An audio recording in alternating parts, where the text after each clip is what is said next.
Dia punya Papa Drake ni, ayahanda dia orang ni, dah lama dah lesak. Mungkin bawah program. Bawah program apa benda? Program nak kena siasat, nak minta polis siasat. Budak Haji ni, Fazali ni, Ishak ni. Anak non.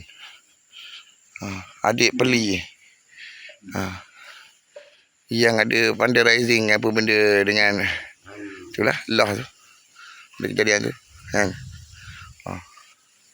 Member tu kena belasah atas pokok kan, budak kecil tu.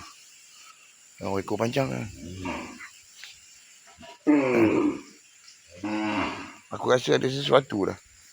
Dia makanan tu dia cuci, dia halalan thayyiban dia dalam kaedah macam mana dekat halal hak gambang ni kan. Dia mesti ada satu kaedah penyucian jiwa dia kan. Yang macam khutbah Jumaat baru ni kan. Hari ni hari Senin.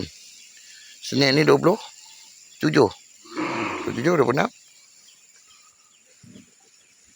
Ini Senin ke?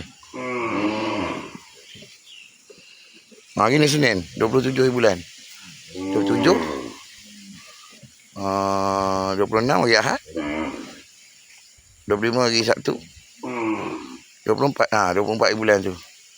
Penyucian jiwa tu mungkin ada konsep dekat situ kan. Cuba kena cek balik dalam kaedah pengertian tu, dalam skim komuniti Bekaki 4 ni kan. Jadi macam mana ni kaedah dekat program hak halal ni, kebangsaan ni kan. Jadi macam mana kan. Mungkin ada sistem tajukan sistem mujizat ataupun wahyu yang disampaikan dekat situ kan. Mungkin kita dapat kesan wahyu-wahyu baru. Sebab dia ada unit persetubuhan haram tu daripada NGO Munafik Kebangsaan tu. Dia bukan halang-halang punya tu, dia berdaftar punya. Bukan haram pertubuhan haram. Kalau pertubuhan haram tu, bersetubuh haram tu, itu biasa. Ini pertubuhan NGO Munafik Kebangsaan ni. Banyak sikit dia punya dana. Fundraising kan. Satu pencapaian yang wow. Boleh tengok jadi culture show. Bukan G-Shock. Culture show. Kalau dia G-Shock kan dekat situ, government job. Nalar ke bunuh habis. Habis. Ayo Karoli lah jadi. Kan. Ayo Karoli tolonglah. Ini macam ini zakat juga lah.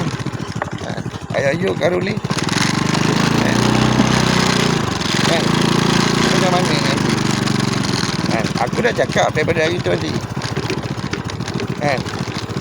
Itu macam kita nak buat penumpuan pada satu terminologi. Hamster astrologi tu. Nanti hamster ni yang pon ni, Pon City Department. Okey, Pon City Department. Mungkin dia ada pengarah kat situ. Department dia kan. Mana kita tahu. Maklumlah kita ni telah diterbodohkan. Deter. Bukan dipik. Bukan defect, dipik. Bukan repeat. Deter. Dia bukan Doktor. Dia Rokto. Rock Tower, Rokto. Dia macam dalam DJ radio ni. Dia buat Rokto. Tahu? Dia bukan doktor tahu. Dia bukan doktor tahu. Dia buat Rokto. Rokto tu dia pusing kat sana, dia pusing sini kereta aku untuk penjemputan syabu tu dengan pekuda tu dengan kokain. Peringkat kebangsaan. Jawatan kerajaan punya. Polis tak boleh nak buat apa. Yang kita ni kena pukul. Terseksa batinnya. Kau faham kat situ? Pakat faham. Tolonglah faham untuk saya. Saya memang dah lama dah tak faham. Tapi tolonglah saya untuk memahami apa benda kaedah yang disampaikan dekat situ. Yang sebelum ni dia cakap. Okey? InsyaAllah. Mudah-mudahan Allah laknat dia tujuh keturunan dia.